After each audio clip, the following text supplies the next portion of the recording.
మందమరి అక్కడే ఉన్న టూలెట్ దగ్గర ఉన్న బెల్లంపల్లికి మందమరి మధ్యలో ఉన్న వీరేంద్ర ఫంక్షన్ హాల్లో గత 25 సంవత్సరాలుగా బెల్లంపల్లికి చెందిన వెనకందుల వెంకటేష్ గారు కరాటే పోటీలు నిర్వహిస్తున్నారు. గత 4 సంవత్సరాలుగా యోగా పోటీలు కూడా కలిపి నిర్వహించి అద్భుతంగా ప్రతి సంవత్సరం మెరుగుపరుచుకుంటూ ఫెసిలిటీస్ ఆలోచనలు కొత్తగా ఆలోచిస్తూ అందరికీ ప్రేరణగా యోగా పోటీలు నిర్వహిస్తున్నందుకు వారికి ముఖ్యంగా నా అభినందనలు, కృతజ్ఞతలు.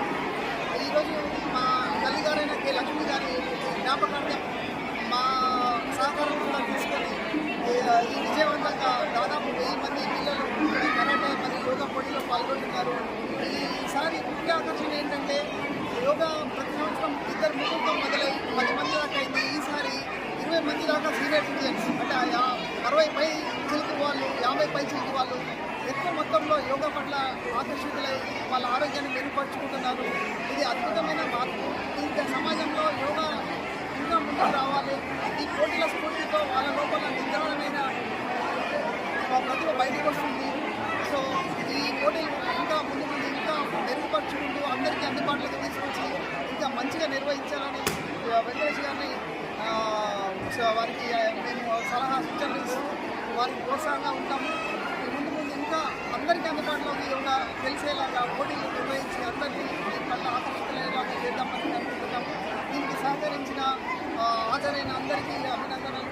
ముఖ్యంగా జడ్జి గారికి, రేవంత్ రాజలింగ గారికి, పాత్రికేయులకు అందరికీ పాల్గొన్న మా ప్రేక్షకులందరికీ నా హృదయపూర్వక నమస్కారం. గత 4 సంవత్సరాలుగా జాతీయ స్థాయి యోగా పోటీని నిర్వహించడం జరుగుతుంది. ఈ యోగా పోటీల్లో తెలంగాణ రాష్ట్రం నుంచే కాకుండా తమిళనాడు, మహారాష్ట్ర, అట్లానే ఛత్తీస్గఢ్ లాంటి వివిధ రాష్ట్రాల నుంచి కూడా చాలామంది పాల్గొనడం జరుగుతుంది. ఈరోజు ఇక్కడ జరిగినటువంటి 4వ అంతర్జాతీయ యోగా పోటీల్లో 300 పైచిలకు విద్యార్థులు పాల్గొనడం జరిగింది.